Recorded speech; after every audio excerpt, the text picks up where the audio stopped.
Welcome back to Homebrew Pie. I'm your host, Jimmy D. And here today, I am going to present to you our second Nexus event at LifeLink Games. I was going to say first, but I forgot that we did have some recordings. We do have some video from that, but I've been still trying to piece together. And this one was just happening this last weekend during the weekend of the 10th of January. And this is going to be a sequence of YouTube videos I'm going to have coming out to you in regular succession. Every single day, you should be treated with at least one game from each one of the matches that went all the way to the finals. I'm going to be presenting them in games 1, 2, and 3 for you if it happens. Got to be careful of that. Don't know, because it could be just a best to a best. The first two might be the deciding factor onto whether these games get won. But for each one of these videos, you're going to be seeing my beautiful face doing an intro and talking about the decks and all the strategies they have at them. If I have a video that repeats a deck in the next one, it's going to be a much briefer, shorter one, so you don't have to listen to me ramble on about every single card. But it being the first time that I'm introducing these decks, I am going to go over every single card and exactly what happens. Battle spaces, not really that informed. I mean, you guys can look at them, of course, if you want to see them on the video. They're your basic picks, not a whole lot of nuance to that. And if you guys want to see some videos that talk about that, please put it in the comments. Let me know that, hey, you want to know why we chose these three. It's not a whole lot of specialty. A lot of people are doing what they do best in these big events. You pick the decks, you do the deck techs, and you find out what China and what other top contenders have been doing.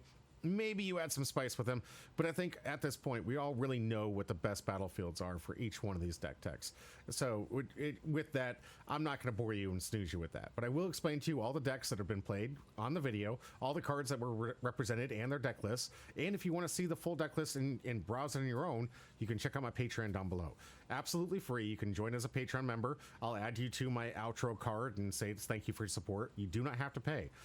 All the deck lists and everything that's essential to us watching the game and participating in these awesome TCGs is all made available for free. There are some essential tier systems where I'll be adding some merch eventually once I get some capital. And of course, I'll be adding some of the content like how to play at like advanced levels and tiers. So there'll be some unique videos where I will teach kind of like a master class on exactly how you play TCGs. I'll make it a running series of the nuance and stuff that I've learned from playing all the TCGs. And if you guys have not noticed, just because I'm on Riftbound right now, doesn't mean it's the only game. I'm playing Magic and got the Pro Tour, got immediately eliminated, but still got there. In the early games, when it was a lot easier to get there. I was in the Yu-Gi-Oh! World Championship Series for quite a long time, up and down, almost made nationals countless times, but it always qualified for the main event. And I've gone into other events and other games and played at the whatever tier system and got into it. I'm right now in Union Arena, going to nationals here in February, still representing myself as a competitive player, but now that I'm doing this video content and helping out the store LifeLink Games, don't have a whole lot of time to travel so much. So the competition and that high-level stuff is going to be something where I'm just going to have to teach the players in my local area how to get better at the games that they're playing and showcase some of my talents and kind of like give that little hat off to the younger generation. Well, I do what I love to do. Play the games, talk over the games, theory craft of the games, talk about all the cool IP, all the lore, and all the fun stuff that comes with these card games. Riftbound, being the brand new game that just came out here recently in the last couple months, has a little bit of product issue, but it's getting fixed. They're going to have the reprints. We just got a new wave of boxes. Thank you very much. Appreciate that, Riftbound. We got some access to some of these cards that we desperately needed to build some of our decks, and we've been promised to get the Master Collection, that little box set that had the 4 champions in it, or leaders, if you will. That are the lead legends. Sorry, there's so many different card games I play, but the 4 legends that were locked into that box, like Annie and Master Yi and the other 2, and that is going to get reprinted. So I'm super excited to see those things come out to us. I don't want to talk too much because I just want to let you guys know this is going to be my intro for this series, for this matchup right here. We're in round 1 of this Nexus event. Myself playing was essentially the meta. Kaisa versus Annie, which is also considered the meta. And if you were looking at today's current release set, this is the meta. It's these 2 decks. These 2 are the fastest, most represented decks within the meta, with the absolute best scores, just slightly over 50%, have the best records against most of the other legends that happen to be in this format, and are very, very strong for a very good reason. We only have 1 set out, so don't get all paranoid. Next month, we're right around the corner for getting our next set release with new cards, new awesome features, and once that I have enough time where I'm making enough money through all these channels and finally making something where I can do this full time, I'm going to have more videos about that. Videos talking about releases, some really cool cards that are coming out, some deck techs, certain things we expect to sleep on, but all that comes with needing time, and unfortunately I don't have time managing the 5 different TCG channels on YouTube and the Twitch channels, and of course we're helping out the store. So this stuff's just going to have to come with time, and I do appreciate your patience, and I hope you guys are enjoying the content. If you are, Hit the like and subscribe down below. Help us out. We need to get up to 500 just to get monetized on this channel. But that's not really your absolute purpose here. Your purpose here today is to learn about some of these decks, some of the techs that people are trying, and hopefully maybe even convince yourself to play into this game. Now, because I told you I don't have much time, every single one of the videos that's going to be in this series is going to be with music over top of it. Took me a long time to get the music recorded over top of it. Yes, I am learning a little bit about video editing. Yes, I know I don't own the non-royalty free music, or I'm sorry, the royalty free music, excuse me, that I am playing behind it. So I don't own it. So it's hard for me to get the music to play over it. So sometimes I have to record it in a weird fashion to get the content out to you that way. I would prefer much better to do the casting than I normally do, where I sit there with somebody else or just by myself and talk about the different plays and tell you how that works out. Unfortunately, I don't have the time with my full-time job and this and LifeLink and all the rest of the stuff and doing the editing by myself. There's a lot to this channel. I'm not a victim. I'm happy to do this, and I'm happy to be here with you guys. I really do appreciate all the support I've gotten thus far, and I please hope to gain you, if you're a new viewer, to check out this channel, give us a shot, help us grow, and get that content that you deserve. Not to mention the product that you deserve in all these TCGs. I digress. Let's get into the deck techs. Starting off, we have my deck, the Kaisa deck that I took to this event. I took this to the event thinking I wanted to play meta, wanted to see what it was like. I'd not really played this. Ari has been my main champion since day one, but sadly, if any of you guys have been paying attention to the way the meta has been falling out, she is quite literally the worst legend in the game right now. I love her. I think she does some great stuff. I think she has some cool tricks, but unfortunately it's not enough to deal with everything. She has answers for everything, but doesn't mean she's always going to see those answers. And unfortunately she doesn't have like this great win con outside of something that's really telecast with the time warp. Great ending, great time warp. It's a great finish, but unfortunately it's telecasted. Everyone knows it's happening. They know how to prepare for it. There's ways around it. There's side decks against it sometimes if they care.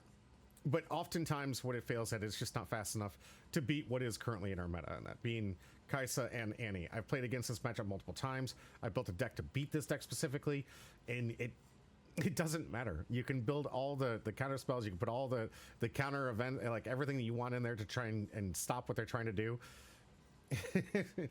This deck is too incredibly fast. It's too consistent. Out of the rest of them, it has answers for everything in the meta. And let's talk about it. First, starting off with Kaisa's ability, probably one of the most powerful ones in the game at this point, because she's basically enacting rune, gear, whatever you want to call it. But there's cards in this game that allow you to pay basically 0, but you got to return a rune to your rune deck, and once per turn, or once per turn, or if you don't activate in your turn on your opponent's turn, you can tap it to pay one of the rune return costs that are additional to most spells in this game. And with that, or you can do it with abilities too, but with her it's only spells. So basically what you're doing is you basically get it automatically on this legend itself. You have the ability to make your spells cost 1 rune return cost less. It's rainbow, but we're talking about red and blue because this is red and blue, the Daughter of the Void, Kaisa here. Extremely important. It's really difficult. Those cards underwhelmed at the moment just because you have to see them. It's a little bit of a tempo loss in the early part of the game, and you need, like, it's just one of those things where if you see it late game, it's not great. This one, you start with it, and that really gets over the real big downside of that card altogether, even though it is a very powerful card in the right kind of deck. Then we go into the runes. Most of the decks you're going to see today, 6 and 6. Most decks are playing the best of the 2 colors, the best Fury spells and the best Mind spells. You're going to have a ton of variance between the two. It's just good to play 6 and 6 right now. This can change if you're one of those individuals that's playing more of one color than the other. But as we're seeing mostly in this meta, things are kind of pretty diverse. There's not enough spells to go around that are just the best of the best. And given that limited collection of the best of the best, it's pretty 50-50.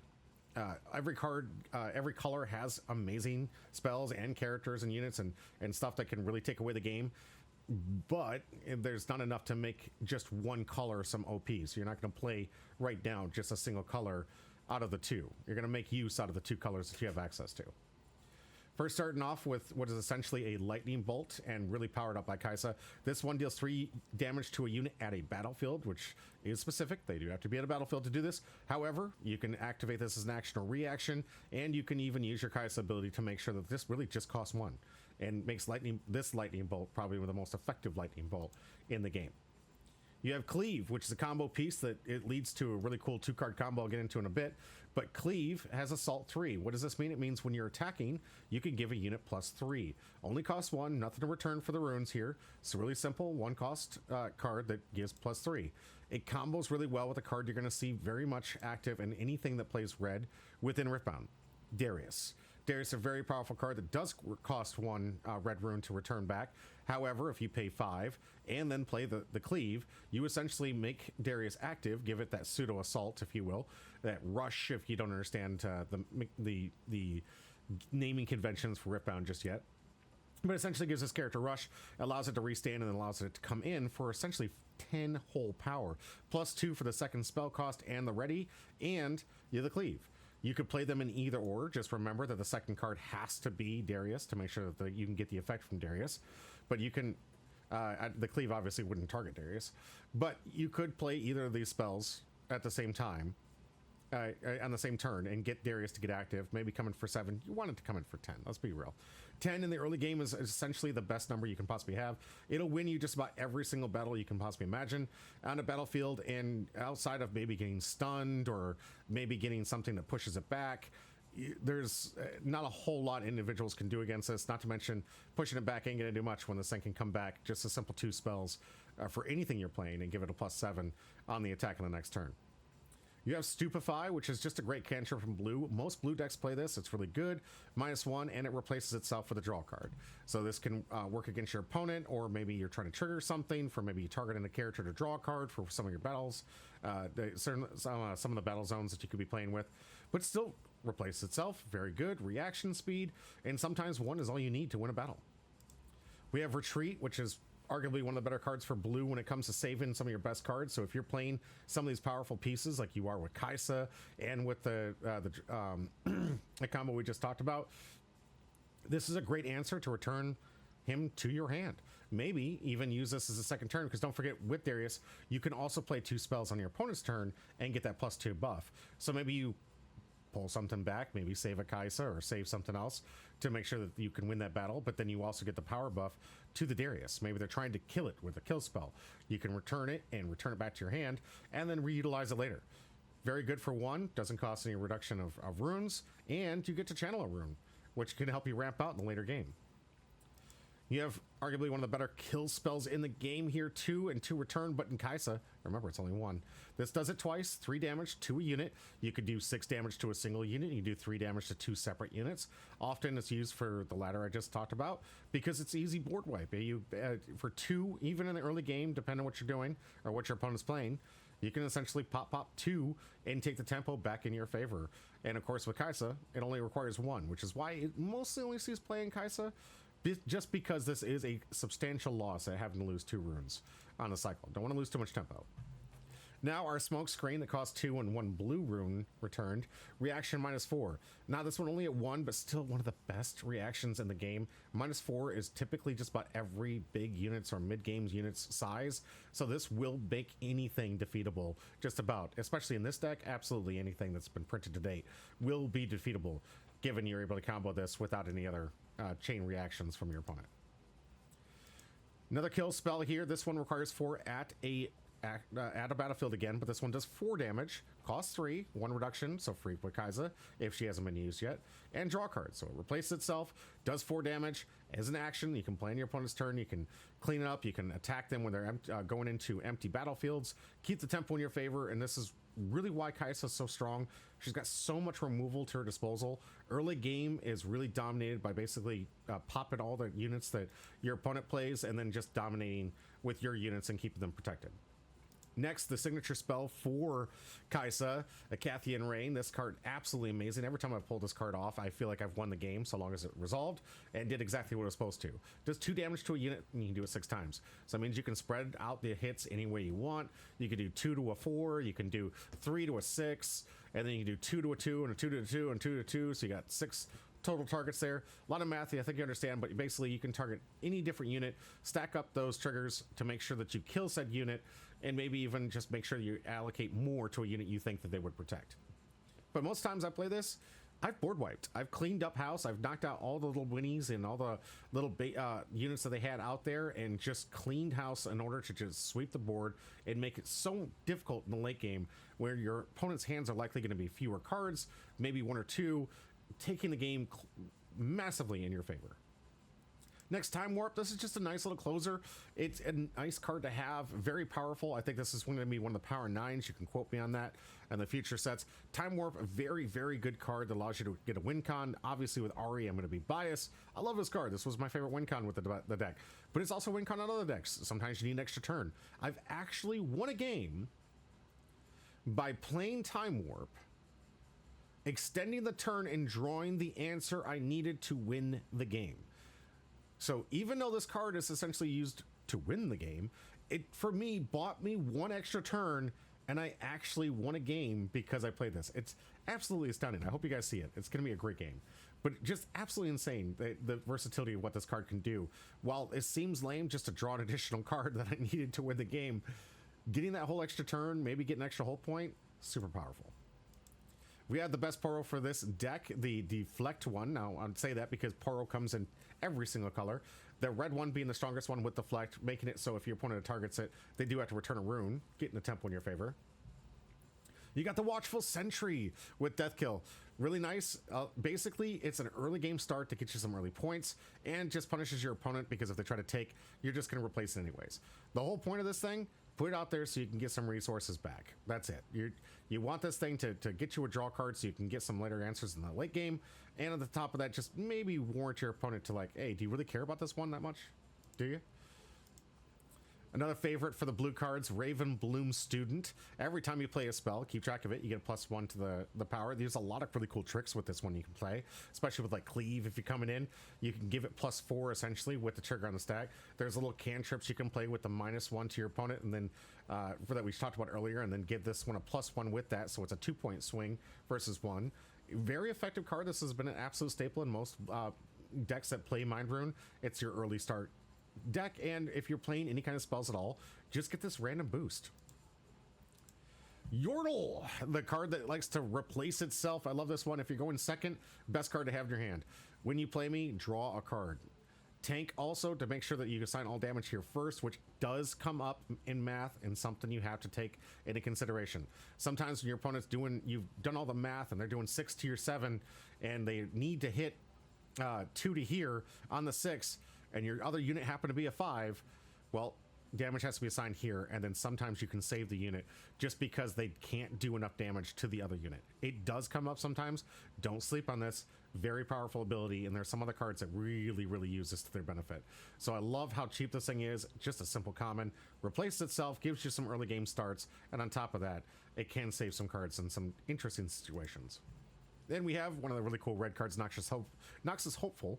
This one can be 2 less if you've played a card this turn, which this deck has a lot of cheap spells, so very easy to activate this.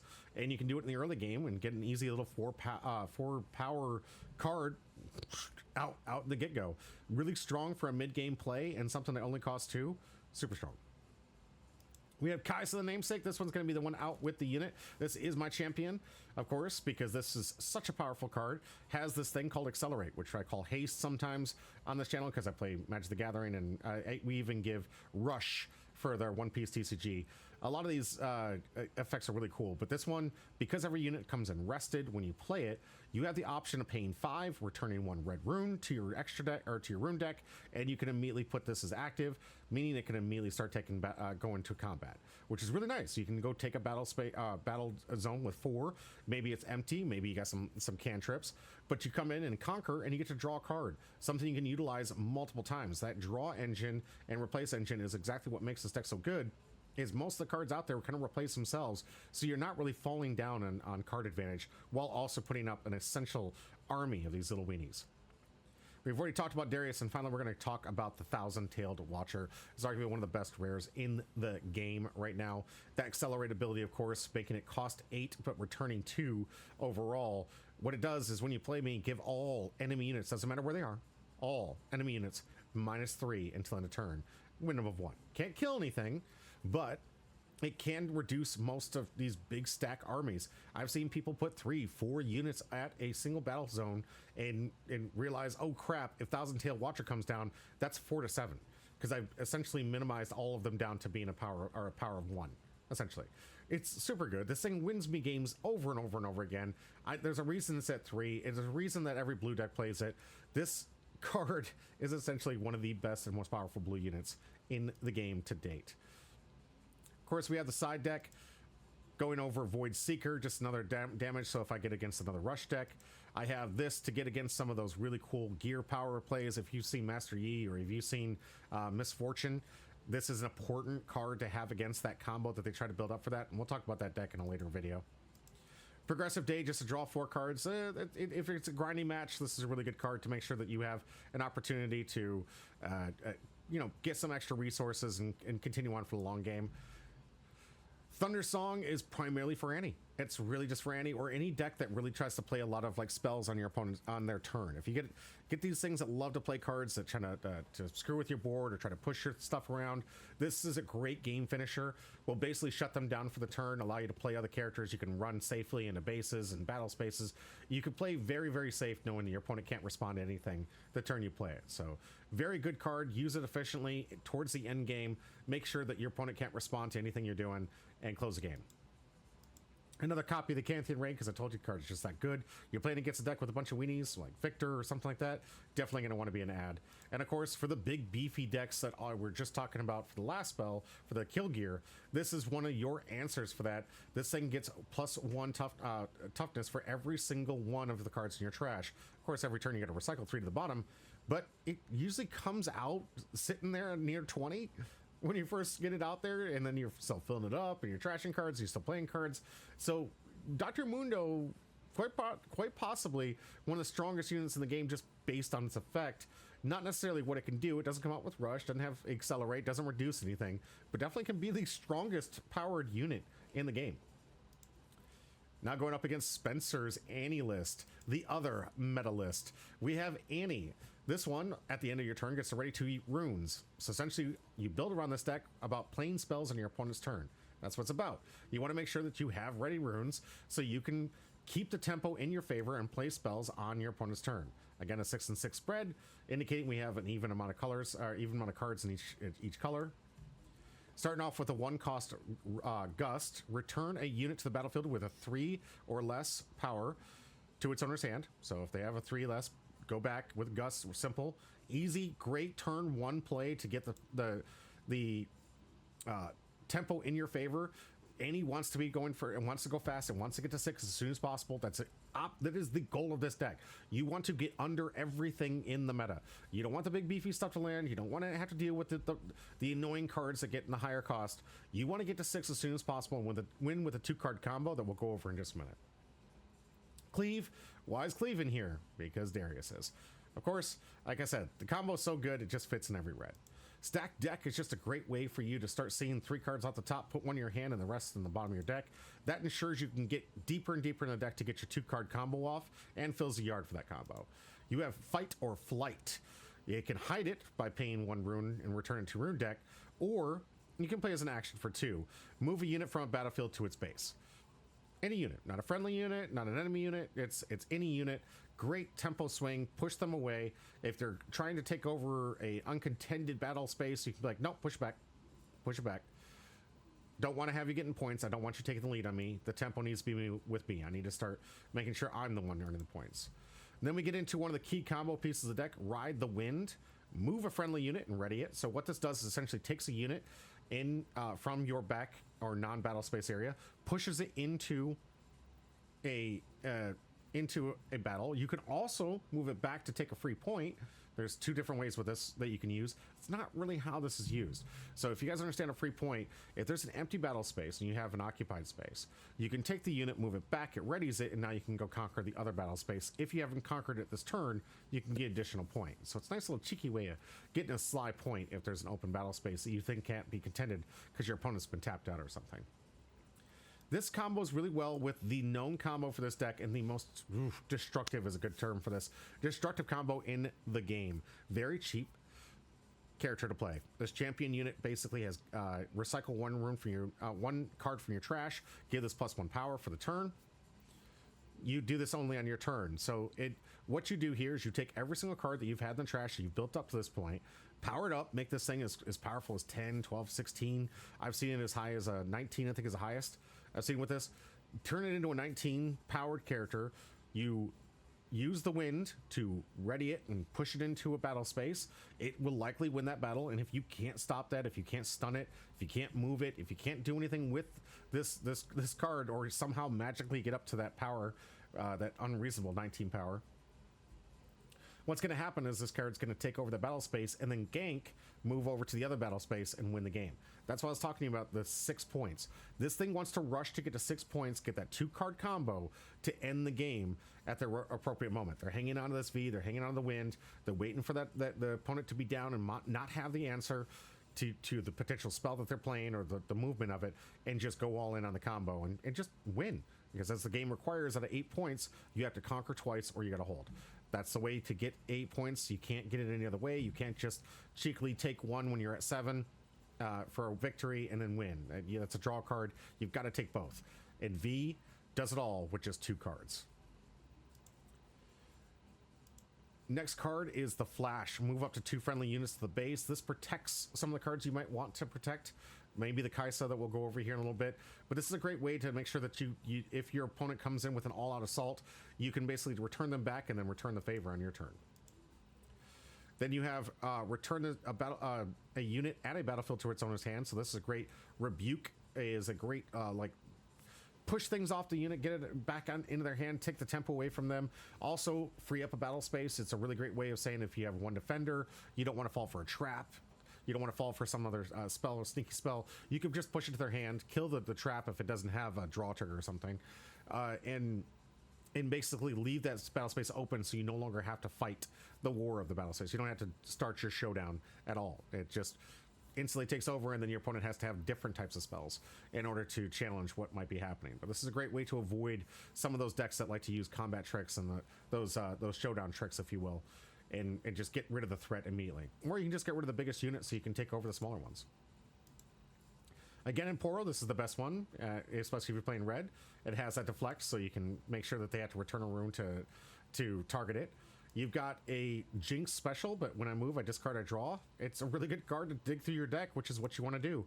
And enables another gear that you might want to combo with it, but you can discard this card and draw a card. So essentially, if you're able to combo the scrap heap with the movement of your traveling merchant, you can discard and draw 2. This is a really great card when you're going second to make sure you can just steal a battlefield. Most plays in the first turn are usually playing out like a small unit. You can just respond back and immediately go to an open battlefield while they're tapped out and instantly get your points and get the thing in your favor. Very, very strong start to get the game started. This probably won't survive the counter attack, but it will get you a good point. And as Annie wants to do, it wants to take the tempo in its favor. 3 Kaisas that we already talked about in my last deck. Very, very strong. There's a reason it's one of the most expensive cards in the game right now, outside of signature leaders, obviously. But this one, just super strong. Get to draw a card when you conquer. You get to get that accelerate capability to give it that rush or haste capability to get that unit in. Very good card. Constantly being able to play this, return it to your hand if you want to with the card, and play it back out. Super strong. You have Annie, which is going to be a 1-of sitting out there as your champion. It's there because it allows you to get a spell back from your trash. This way, if you try to use the Gust spell as a cheeky way to get some points or something, you can at least get it back when you had the V to combo off with it. Darius, we've already been over, and that is the deck. This is going to be round 1 of this match. It's going to be me versus Spencer head to head in this amazing showdown. Really looking forward to it. I was super excited to bring this. I want to let the rest of you guys know that I was really coming into this just to have some fun, learn these decks, learn the meta. I'm really hoping for when Ari gets up there, and I do have some awesome champions in the next set that I'm looking forward to play right here. But I was having literally the time of my life playing this. This is a great game, great match. I hope you guys enjoy it. And if you haven't, hit the like and subscribe button. Help us grow this channel. Thanks for being here. And as always, stay humbro.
Here I go. Talk to him. Talk to him. Talk to him.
I'm losing my mind in a wave of you. Swept me up like the ocean blue. Can't lie, gotta face the truth. I'm falling harder than I wanted to. And they say don't go diving in too deep, but I'm already diving in so carelessly. And that's going to do it for this round. If you've been here this long, hit the like and subscribe button. Help us out. We're a growing channel and just trying to get out as many TCGs and coverage for you guys at home. Brought to you mostly by the people you're seeing scroll over here, my Patreons. The ones that help me fund and do everything I can to try to expand this channel to cover multitudes of different TCGs that you are seeing here. You like the one you're watching now? That's great. We also have other things that you might like, from a broad spectrum of the Bondi to the new League of Legends, Riftbound games, and other independents like Alpha Clash. We like to cover as many games here, and I love all these TCGs. Most of the time I take part in. If you guys are liking this content, though, Please help us grow, help us get into the point where we can improve our quality of content for you and get to the point where you guys really get the product that you deserve. Thank you for being here as always. This is going to be it for today. I hope to see you in the next video. That might be listed up here. I don't know, editor, can you help me out?